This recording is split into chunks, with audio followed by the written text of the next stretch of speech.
Hello Baggies fans, welcome to conference.The. My name is Jonny Drury. I'm here at the Albion training ground alongside your Albion main man Lewis Cox ahead of the Black Country Derby. We've just been in Carlos Corberan and Jed Wallace's pre-match press conference ahead of the derby. Quite long, a lot of interest, Coxie, a lot of questions, and a lot to cover.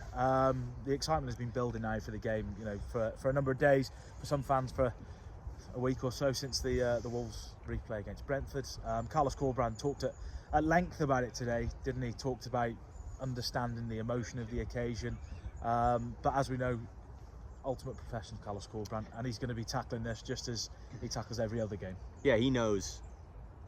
Quite quickly after coming into this club, he immersed himself into the history. He knows all about Albion's history in this competition. Forget Wolves. I remember in the early months when he was keen to meet the legends. I remember when he got Bomber. Just an example of how sort of, as I say, immersed and understanding of the club he is. So there is no second guessing just how clued up on this he is, how much he knows this means. And of course, the 12 years since this game's happened with fans, it all goes into it, doesn't it? It all makes it a bit spicier, a little bit more exciting and nervy maybe. But I suppose the overriding message, we spoke to Carlos Corberan there and Jed Wallace, skipper, it's to appreciate and understand the significance, and the impression we got is that everyone in the building does that, no doubt, certainly the coaching staff, but it's also to, as you say, be professional. Ignore the noise almost. Yeah, that's a good way of putting it, actually. Taking too much emotion out of it. There's going to be emotion in it, isn't there? I remember a line from Jed in there saying, we're not robots. There's emotion when you go into a football pitch, but not letting that obviously spill over in the wrong way, not letting it lead you away from the game plan, away from the instructions and stuff like that. One of the things that say on here that Carlos said to me, and it stuck out actually, is that he said he'd be angry with his players if there was more feeling on this than I think he said if there was more of a special feeling around the training ground. However, he did say there is a little bit more, understanding towards this. No, he said he absolutely said there was understanding, but just angry if this means more than a league game.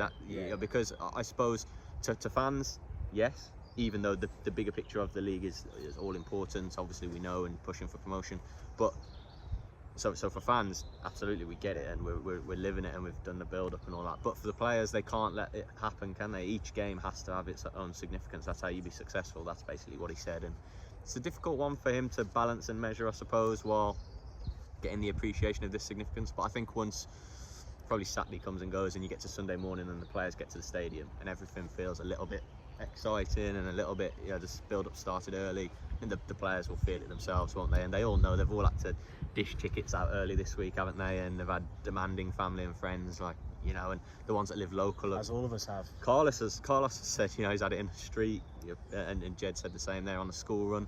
Jed, what was Jed's one at the petrol station yesterday? Petrol station. You've got to beat them. Someone said to him at the petrol station. Just on a couple of other points, Coxie, from the press conference. Baggies fans will see on the conference.The, over the next few hours and into tomorrow, just everything that has gone on today and what's been said. But we obviously saw rumours circulating online that Daryl Dike potentially picked up another injury. I know some people were concerned that it was another serious injury. Carlos Corberan's spoken about that. He said he's got a sort of minor calf problem, or calf issue, I think he said, which is stemmed from Norwich. He's also said that Adam Reach, who went off against Norwich as well, is out for 4 to 6 weeks with an ankle problem. But on the DK stuff, almost negative that he's not here for Sunday, but positive that it's not another big one. Yeah, it's a shame, isn't it? It's a shame. I think I've said before that I didn't expect him to start this game. He hasn't yet, other than Aldershot has in. I don't think the intensity and everything in this game, this is the one for him to start. I don't think so. If he's not deemed ready to start in the champ yet, it's not going to be this one for me. So I envisage 20, 30 from the bench for him, and obviously, as we've revealed, that's not possible now, unfortunately. As you said, and I think the rumour doing the rounds was hamstring, wasn't it? But it was his calf he felt down in Norfolk last week, and sort of hindered him being able to train this week. He's been working, I think, individually with the physical staff and stuff like that, and it's Albion are being cautious with DK for obvious reasons.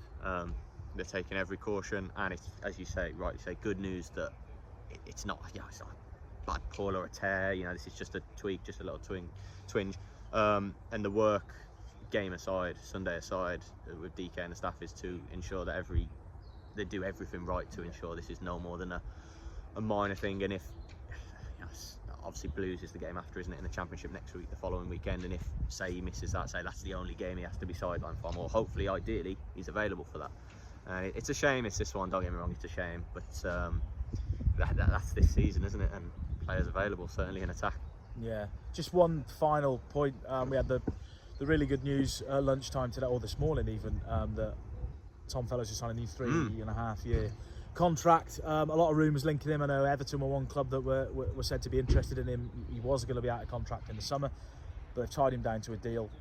Coxey, massive news. Carlos is delighted. Jed Wallace was delighted, and then absolutely waxed lyrical about Fellows that he has previously. I think he said his crossing's not as good as at the moment.